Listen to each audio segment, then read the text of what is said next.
এই সব আর কি দেখছো তোমরা? আমার মামার বাড়ির ইতিহাস শুনলে তোমাদের মাথা ঘুরিয়ে তোমরা অজ্ঞান হয়ে পড়ে যাবে। বলছো কি হে নীলিমা, তোমার মামার বাড়ির লোকেরা এত বড় লোক? বড় লোক মানে আমার দাদুর নিজের গোয়ালখানা তো এ প্রান্ত থেকে ও প্রান্ত দেখা যায় না। আর দুধের গাই গরু, তার সংখ্যা শুনলে তোমার মাথা ঘুরে যাবে।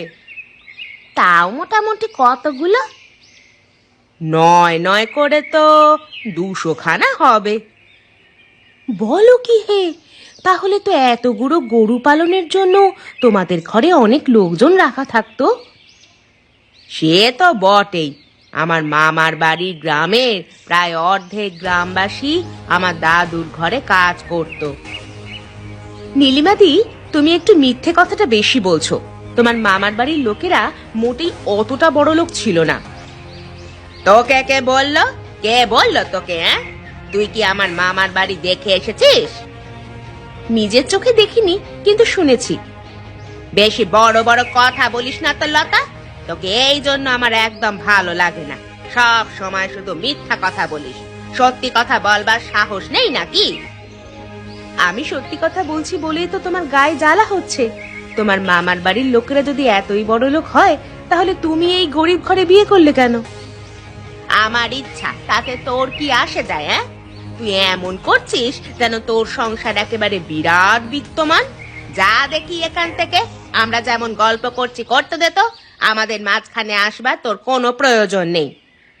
ঠিকই বলেছ, নিজের স্বামীকে সামলাগে যাও, লোকের বিষয়ে বেশি কথা বলতে হবে না। বাবারে, জীবনে কি করলাম! হাতে একটাও টাকা পয়সা নেই। নিজের ইচ্ছা মতো যে একটু আনন্দ করে বেড়াবো, সেইটাও উপায় নেই। কাজকর্ম করব কি? কাজ করতে ভালোই লাগে না, মনে হয় যেন সারাদিন বসে বসে ঘুমাই। কিন্তু এই সময় খিদে খিদে পাচ্ছে।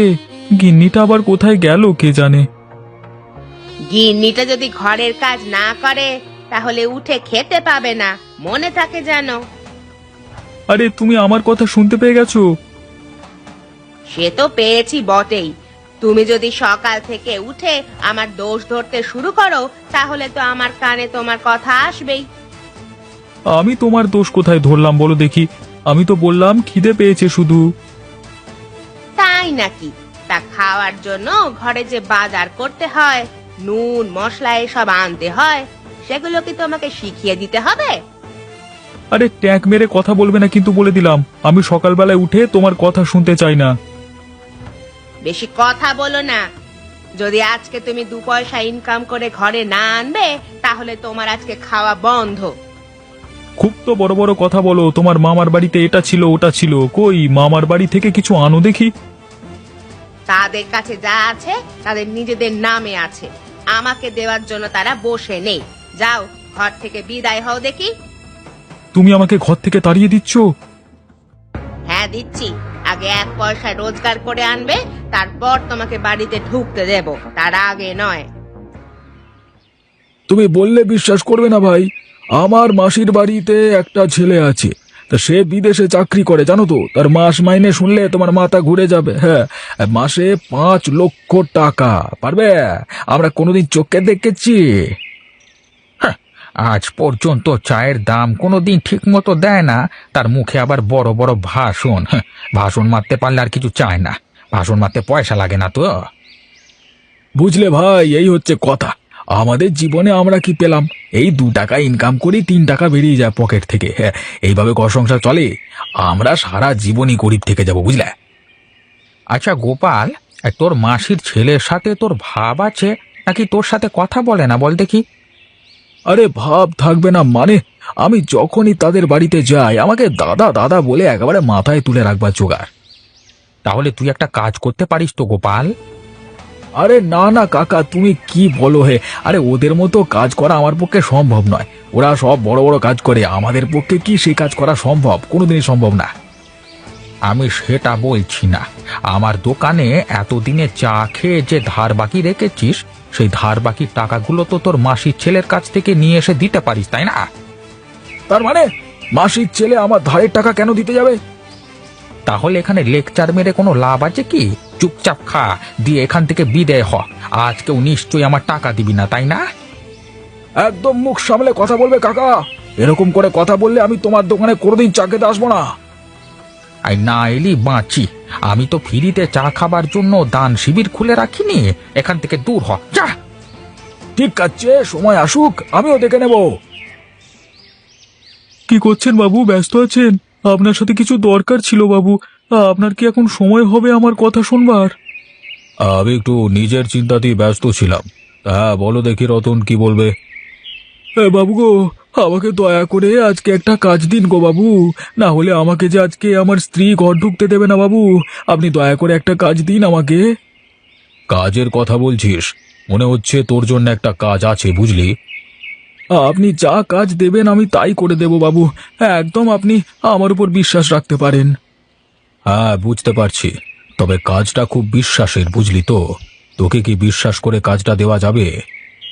আপনি দিয়েই দেখুন না বাবু, আমি কেমন এক নিমেষে আপনার কাজটা করে দিই। কিছু টাকা তোর হাতে দিয়ে আমি এক জায়গায় পাঠাবো। সেই টাকাটা তোকে ঠিক জায়গায় দিয়ে আসতে হবে, পারবি? মাঝ রাস্তায় টাকা নিয়ে কেটে পড়বি না তো?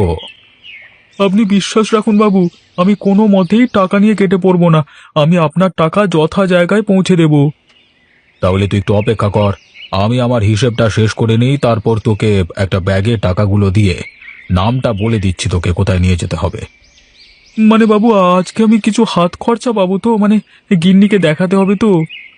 সেসব নিয়ে তুই কোনো চিন্তা করিস না, তুই অবশ্যই তোর হাত খরচা পাবি। ধন্যবাদ বাবু, আপনি আপনার কাজ শেষ করে নিন, আমি এখানে অপেক্ষা করলাম।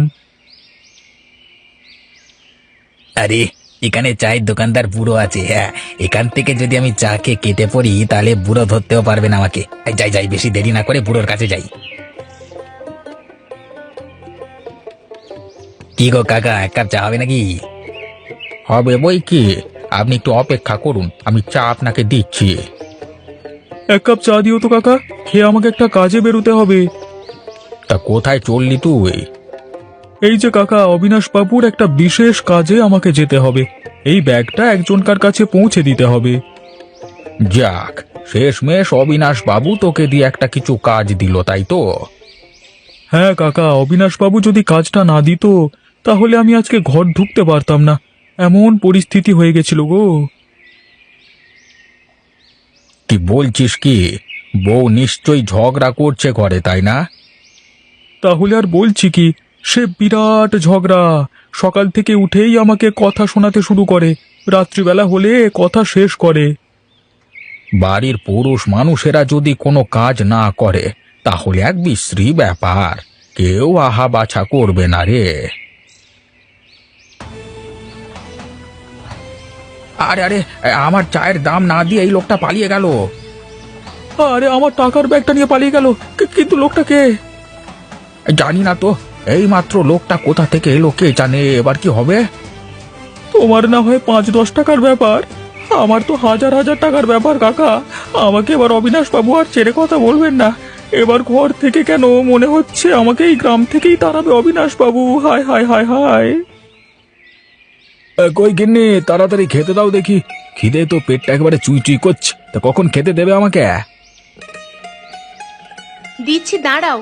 একটাই তো হাত আমার নাকি, যদি ঘরের কাজে একটু সাহায্য করো তাহলে তো একটু ভালো হয়। ঘরের কাজ করা আমার দায়িত্ব নয়, তার জন্য তুমি আছো। বাইরেও তো তুমি তেমন কোনো কাজ করো না, সকালে উঠে হরিপদ কাকার কাছে চা খেয়ে তারপর ঘরে এসে বসে বসে জ্ঞান দাও। তুমি কি বললে? আমি জ্ঞান দিই? শোনো গিন্নি, আমার মাসির ছেলের বাড়িতে। এই যে শুরু করে দিলে, এটাই হচ্ছে তোমার জ্ঞান দেওয়া। তুমিও ওদের মতো হয়ে গেছো জানো তো। ওই যেমন হরিপদ কাকা মাঝে মাঝে আমাকে বলে ওঠে, তুমিও দেখছি আজকাল সেরকমই বলতে শুরু করেছো। ভালো তো, সেরকম হয়ে যাওয়াই ভালো। অন্তত মুখের ওপর সত্যিটা তো বলতে পারবো। ওই জন্যই পাড়ার লোকেরা আমাকে বলে তোমার স্বামীকে সামলাও। আমি আর কি সামলাবো, আমার স্বামী বেঁকে বসে আছে। ঠিক আছে, আমি চললাম তাহলে। তুমি তাহলে বসো, আমাকে খেতে দিতে হবে না। আমি আজকে সারাক্ষণ না খেয়ে থাকবো। এই শোনো, বেশি গরম দেখিও না। বাবু গো, এইদিকে যে ভীষণ বড় একটা সর্বনাশ হয়ে গেল বাবু। এবার আমাদের কি হবে বাবু? বিরাট এক সর্বনাশ হয়ে গেল। আরে কি হলো রতন, তুই এর মধ্যেই ফিরে চলে এলি যে, আর তুই কাঁদছিস কেন? বাবু, আমি হরিপদ কাকার দোকানে বসে চা খাচ্ছিলাম, এমন সময় একটা চোর এসে আমার পাশ থেকে টাকার ব্যাগটা চুরি করে নিয়ে চলে গেছে বাবু। এখন আমি কি করব? একটা কাজও কি তোদের দিয়ে ভালোভাবে হবে না? 20,000 টাকা ছিল ওই ব্যাগের মধ্যে, এখন সেই টাকাগুলোকে আমি কিভাবে ফিরে পাবো? আমাকে মাফ করে দেবেন বাবু, আমি জেনে শুনেই ভুল কাজ করিনি। না না না না, আমি ওসব দেখতে পারবো না। তোকে যেখান থেকেই হোক আমার টাকার ব্যাগটা জোগাড় করে এনে দিতে হবে, না হলে কিন্তু তোর খবর আছে বলে দিলাম তোকে। তোর বউ ঘর থেকে বার করেছে, আমি সারা জীবনের মতো এই গ্রাম থেকে বের করে দেবো হতভাগা। বাবু, আমি কি করব? আমার যে কোনো উপায় নেই বাবু। ওই লোকটা যে কোথায় থাকে আমি কিছুই জানি না। অনেকক্ষণ খুঁজছিলাম আমি, কিন্তু লোকটাকে কোথাও পেলাম না। চোখের নিমেষে যে কোথায় পালিয়ে গেল। তুই এখন আমার চোখের সামনে থেকে চলে যা। আমি তোকে একদিন সময় দিলাম, টাকাটা যেখান থেকে পারিস খুঁজে আন। আরে সাবাস, এই ব্যাগের ভেতরে দেখছি অনেক টাকা আছে। আমার ভাগ্য যে এতটা ভালো আমি কল্পনা করতে পারিনি। হ্যাঁ, এই টাকাগুলো নিয়ে আমি এখানে মোটামুটি মাস তিনেক জমিয়ে খাওয়া দাওয়া করতে পারবো, তারপর আবার অন্য কথা। মাস তিনেক নয়, হয়তো 1 মাস তুমি ভালো করে থাকতে পারবে, ভালো ভালো জিনিস খেতে পারবে। এই কে রে বাবা, কি চাই তোমার এখানে? কি কি চাই? চুরির টাকার ভাগ চাই। যে টাকা তুমি চুরি করে এনেছো তার অর্ধেক টাকা আমার চাই। আর যদি সেই টাকা আমাকে না দাও, তাহলে আমি তোমাকে ধরে আমাদের মোড়ল মশাইয়ের কাছে নিয়ে যাব। এই নানা দাদা, এই কাজ করো না। আজকে অনেকদিন বাদ এত টাকার মুখ দেখলাম, তুমি এরকম করে এসে কেচিয়ে দিও না সবকিছু। বেশ, দেব না। তাহলে তুই আমাকে টাকার ভাগ দে। আচ্ছা বেশ বেশ, তবে অর্ধেক টাকা না দিয়ে যদি মানে 80% আমি রাখতাম আর 20% তুমি রাখতে, তাহলে খুব ভালো হতো। ওসব চালাকি চলবে না। আমি যেটা বলেছি সেটাই করতে হবে, না হলে কিন্তু আমি পদক্ষেপ নিতে বাধ্য হব। আরে না গো দাদা, না, এত রাগ করো না। ঠিক আছে, তুমি যেমনটা বলবে তেমনটাই হবে। নাও নাও, তুমি তোমার টাকার ভাগ নাও, আর আমাকে এখন ছেড়ে দাও। বাপরে বাপ! এ তুমি কি করেছো? অবিনাশ বাবুর টাকা হাওয়া করে দিয়েছো। এখন অবিনাশ বাবু আমাদেরকে ছেড়ে কথা বলবেন না। ইতিমধ্যে আমাকে বলে দিয়েছেন, যদি আমি টাকাটা জোগাড় করতে না পারি তাহলে আমাকে গ্রাম ছাড়া করবেন। ওগো, তুমি এটাই করতে বাকি রেখেছিলে নাকি গো? এইভাবে মানুষকে বিপদে ফেলতে তোমার খুব ভালো লাগে? আমাকে ক্ষমা করে দাও গিন্নি, আমি ইচ্ছে করে করতে চাইনি, কিন্তু কি করব বলো? এমন বিপদে পড়ে যাব আমি স্বপ্নেও কল্পনা করতে পারিনি। আর কল্পনা করতে হবেও না। তুমি কালকে সকালে বাড়ি থেকে দূর হয়ে যাবে। যতক্ষণ না বাবুর টাকা বাবুকে ফেরত দিতে পারছো, ততক্ষণ মুখ দেখাবে না এ বাড়িতে। এবারে কি তুমি আমাকে একটুও সাহায্য করবে না গিন্নি? তোমার কাছে অন্তত একটু সাহায্য আমি প্রত্যাশা করি। তুমি যতই সাহায্য চাও না কেন, আমি তোমাকে কোনো রকম ভাবে সাহায্য করতে পারবো না। নিজে যেটা ভুল করেছো, সেই ভুল তোমার নিজেকেই শোধরাতে হবে। এই বিপদের সময় আমাকে একা ফেলে দিলে গিন্নি, আমি কোথায় যাব বলো দেখি? সেইটা তো আমার একবারও জানার দরকার নেই। তুমি কিভাবে সেই চোরকে ধরে টাকাটা জোগাড় করে আনবে, সেটা দেখা আমার কাজ নয়। আমাকে যদি এই গ্রাম থেকে অপমানিত হয়ে বের হতে হয়েছে, তখন তোমাকে আমি দেখাবো মজা। এবার বলো, সকালবেলায় খুব আমাকে জ্ঞান দিলে আমি নাকি বাতেল্লা দিয়ে বেড়াই। হ্যাঁ, দেখো আজকে তোমার জন্য কত টাকা এনেছি। কিন্তু এত টাকা তুমি কোথায় পেলে নিমেষের মধ্যে? এই তো অনেক টাকা। একদিনে কাজ করে কি এত টাকা পাওয়া যায়? কাজের মতো কাজ করলে নিশ্চয়ই পাওয়া যায়, সেটা তো তুমি নিজের চোখেই দেখতে পাচ্ছ। তুমি আমাকে সত্যি করে বলবে, এই টাকাগুলো কোথা থেকে চুরি করে নিয়ে আসোনি তো? তুমি আমাকে এত বড় সন্দেহ করতে পারলে গিন্নি? আমি এই টাকাটা চুরি করে আনবো? এই শোনো, আমি সেরকম লোক নই যে আমি টাকা চুরি করে নিয়ে আসবো, ঠিক আছে? তাহলে তুমি আমাকে সত্যি কথা বলছো না কেন, যে টাকাগুলো তুমি কোথা থেকে এনেছো? আমি তো বারবার বলছি আমি এই টাকাগুলো রোজগার করে এনেছি। এখন কেউ যদি আমার কথা বিশ্বাস না করে, তাহলে আমার কিচ্ছু করবার নেই। বেশ, তুমি সত্যি কথা বলবে না তো? তাহলে আমার আর কিচ্ছু বলবার নেই। যদি কোনোদিন এই জিনিস নিয়ে বাড়াবাড়ি হয়েছে, তখন তোমাকে আমি দেখে নেব। আরে যাও যাও, ভয় দেখিও না শুধু শুধু। সত্যি কথা তো বিশ্বাস হয় না তোমার, তাহলে আমার কি করবার আছে? হায় আমার পোড়া কপাল! এই কপালে কি সুখ কোনোদিন এসে জুটবে না? যদিও বা একটা কাজে এলো, তাও আবার ফুরুত করে উড়ে চলে গেল। আমি আবার কোথায় যাব? যদি টাকার ব্যাগটা খুঁজে না পাই তাহলে তো মুশকিল হয়ে যাবে। আমাকে অবিনাশবাবু কিছুতেই ছাড়বেন না। এখন আমি কোথায় যাব? কি গো রতনদা, তোমাকে তো এর আগে কোনোদিন এত সকালে এখানে মন খারাপ করে বসে থাকতে দেখিনি। কি হয়েছে কি? খুব বড় বিপদ হয়ে গেছে বোন। কালকে অবিনাশবাবু আমাকে কিছু টাকা দিয়েছিলেন এক জায়গায় পাঠানোর জন্য। হঠাৎ করে আমাদের হরিপদ কাকার চায়ের দোকান থেকে সেই টাকাটা নিয়ে ফুরুত করে উড়ে যায় একটা চোর। এখন সেই টাকা আমাকে অবিনাশবাবুকে ফেরত দিতে হবে। সে কি গো, কে নিয়ে গেছে কিছু জানো? আরে লোকটা আমার পাশে বসেই চা খাচ্ছিল, কিন্তু হঠাৎ করে যে এভাবে ব্যাগটা নিয়ে পালাবে সেটা তো বুঝতে পারিনি। আমার মনে হচ্ছে একজনকে জেরা করলে পাওয়া যাবে টাকাটা। কার কথা বলছো বোন? তোমার ভাইয়ের কথা বলছি। কালকে তোমার ভাইও হঠাৎ করে কোথা থেকে অনেকগুলো টাকা নিয়ে বাড়িতে গিয়েছিল। আমি জিজ্ঞাসা করলাম কোথা থেকে জোগাড় করেছো, কিন্তু কিছুতেই আমাকে বললো না। কি বলো গো বোন, আমাদের গোপাল? হ্যাঁ, চলো আমরা দুজনে মিলে তাকে একবার চেপে ধরি। আমার মনে হচ্ছে ওই টাকাটাই অবিনাশবাবুর হতে পারে। কিন্তু তাকে এখন কোথায় পাবো বোন? সে হরিপদ কাকার চায়ের দোকানে চা খেতে বেরিয়েছে। চলো সেখানে যাওয়া যাক। আবার কি জন্য এখানে এসেছিস? এই তো বললি টাকা না দিতে পারলে চা খেতে আসবো না, তাহলে আবার কি জন্য এখানে এসেছিস? আজকে আমি টাকা দিতে পারবো তাই এসেছি। বেশি কথা না বলে তাড়াতাড়ি এক কাপ চা দাও আমাকে। চা পরে খাবে। এখন রতন দাদা কি প্রশ্ন করবে সে প্রশ্নের ঠিকঠাক উত্তর দাও তো দেখি। কি ব্যাপার? কি প্রশ্ন রতনদা? কালকে ওই টাকা চোরটার সাথে তোমার কোথায় দেখা হয়েছিল? তার মানে তুই কি বলতে চাইছিস? টাকা চোরটার সাথে দেখা হয়েছিল মানে? আমি কিন্তু সব জানি গোপাল, আমাকে মিথ্যে কথা বলবি না। আমি এটাও জানি তুই ওই টাকা চোরটার কাছ থেকে টাকা নিয়ে ঘরে গিয়েছিলিস। ভালো কথা বলছি, টাকাটা দিয়ে দে, ওটা অবিনাশবাবুর। ছি ছি ছি ছি গোপাল, তুই শেষ পর্যন্ত টাকা চুরি করা শুরু করে দিলি। আমি চুরি করিনি।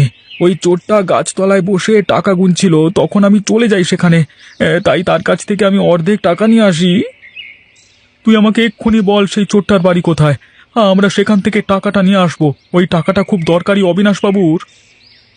গোপাল, ভালোই ভালোই কথাটা বলে দে, না হলে কিন্তু এই বদনাম সারা জীবন থাকবে। সয়ে বেড়াতে পারবি তো? আচ্ছা আমি বলছি, তোমরা চলো আমার সাথে। আরাম আরাম, জীবন মানি হলো আরাম। হ্যাঁ, আরাম করে জীবন কাটাতে হবে, না হলে সারা জীবন কষ্ট করতে হবে। তাড়াতাড়ি একবার বেরিয়ে আয় নগেন। আমি গোপাল, তোর সাথে দরকার ছিল। এই সেই চোর। বাবু, আপনি একে ছাড়বেন না। এই আমার টাকার ব্যাগটা নিয়ে কেটে পড়েছিল। ওরে বাবারে গোপাল, তুই আমাকে ফাঁসিয়ে দিলি। হ্যাঁ, আমি তোর কাছ থেকে এটা কোনোদিন আশা করিনি রে গোপাল। সে তো আশা করবি না বটে। লোকের কাছ থেকে টাকা চুরি করে নিয়ে আরাম আয়েশ করে থাকা হচ্ছে, তাই না? তোকে আমি দেখাচ্ছি মজা। বাবু, এবারের মতো ছেড়ে দিন। আমি আপনার সব টাকা ফিরিয়ে দিচ্ছি। আর দয়া করে কিছু বলবেন না। আমি আর কোনো দিন এ ভুল কাজ করব না। আমার চায়ের দামটাও তার সাথে চাই। কালকে ফ্রিতে চা খেয়ে চলে এসেছিলিস, সেই দাম যদি না দিস তাহলে তোর গায়ে গরম জল ঢালবো আমি। আমি সেটাও তোমাকে দিয়ে দিচ্ছি দাদু। তুই তোর বাপকে দাদু বলিস শালা?